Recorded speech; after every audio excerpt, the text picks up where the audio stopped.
how should we treat alcohol as Christians? This is something I've thought about for a long time, and something that I've wanted to discuss for a while, so let's get into it. So I think personally that if you can handle alcohol in moderation and you can use it in the right way, I actually think it's a good thing, in my opinion. I think it's something that bonds people as well. It's a level of social ability to it. But we also have to realize that it is a stimulant, it is a literal toxin, and it can get out of control for a lot of people. Now, I'm not gonna say and confess right now that I have like an issue with alcohol, but I will put my hands up, guys, and say that it is a slippery road to get down, and you can build a tolerance to it. And also, it's a bit of a waste of money as well, but not in the right context. If it helps you connect with people, and you're not an idiot, you don't harm anyone, and if it's in moderation, I think it's can be a useful thing. But I don't blame people who do not drink. But perhaps the most difficult thing is probably why it's one of the most dangerous, perhaps maybe, drugs out there, is because of how socially acceptable it is. Like the effects it has on people, makes people violent. It brings out people's dark side a lot of the time as well, and it's just not a good thing to be involved with.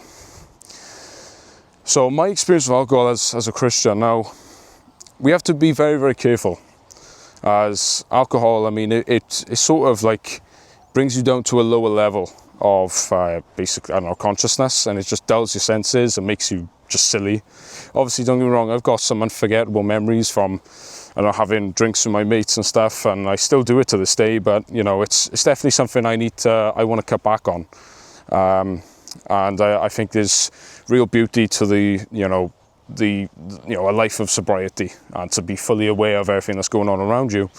But that's my point. It's very difficult, as it is very much linked to sociability, social events, and it's not like sort of peer pressure, but if someone is drinking, then you're going to be drinking around you. You're going to be more likely to drink. So sometimes it's just better just to, I guess, to not. So I got a few verses on here, and like I think the biggest one was Ephesians 5:18 says, "Be not be drunk with wine wherein excess, but be filled with the Spirit." This verse directly warns us against excessive drinking. Trying to find, there was a particular one in Proverbs that, I think it was, let me find it real quick. Proverbs 23:31, "Do not gaze at wine when it is red, when it sparkles in the cup, it goes down smoothly. But at the last, it bites like a serpent and stings like an adder." Very, very much so. And I've had an experience like that, even recently, where it spirals you into other passions. And I mean, as Christians, we do not want that. But as I said, yeah, it's probably one of the more dangerous ones. But I mean, I'm not here to condemn other people who do like a drink, and I do like a pint. I do like the occasional drink. But I mean, yeah, it's definitely something to be wary about, and to just keep aware about. So also to mention one thing as well, those people who are, let's say, susceptible to mental health issues, it just exacerbates the issue. You know, it's one of my pastors, he actually used to work in a pub, and I even think he even converted to Christianity, but he needed that job, so he quit drinking, quit smoking. But he still had to work, and he used to always say, it doesn't matter how many drinks you have, there's never the answer at the bottom of a glass. There never ever is. And the issue is that you can gain tolerance to it as well. So, but I mean, it's like I think when you do get drunk, when you do have that feeling, you sort of pay for it a lot afterwards, and you wake up and the downturn is really severe, especially for me. I mean, I feel that way as well. I think a lot of other people can sort of relate to it as well. But I do believe, guys, and this is not me condemning anyone else. Oh my goodness, I mean, who am I to condemn anyone?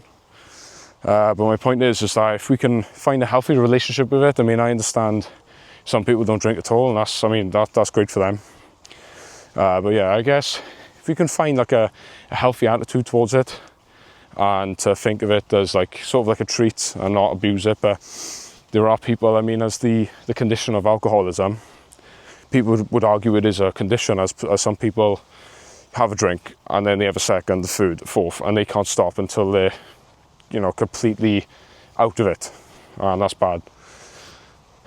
Very much so. So we need to be obviously mindful of that as well.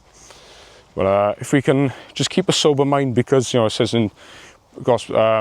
in Book of Peter, where the devil prowls around like a roaring lion seeking whom he may devour, and if you can find a chink in the armor, and other passions can come forth as well through that, and that's no good. Like, you're sort of opening yourself up to attack from the enemy if it's through, I don't know, lust or sloth or laziness and other things, and then you can sort of spiral, and then you feel bad about it, so you need another drink, and that happens to people. So, but if you can use it in moderation in the right way, I think it's genuinely a beautiful thing. So, hope you guys have enjoyed my thoughts on this. Hope you guys have liked the new camera. We're going to see how it goes. Probably take this camera over when I go traveling and stuff like that. So, no way I had to get a camera for myself. So, yeah, cheers guys. See you all in the next one. Peace out.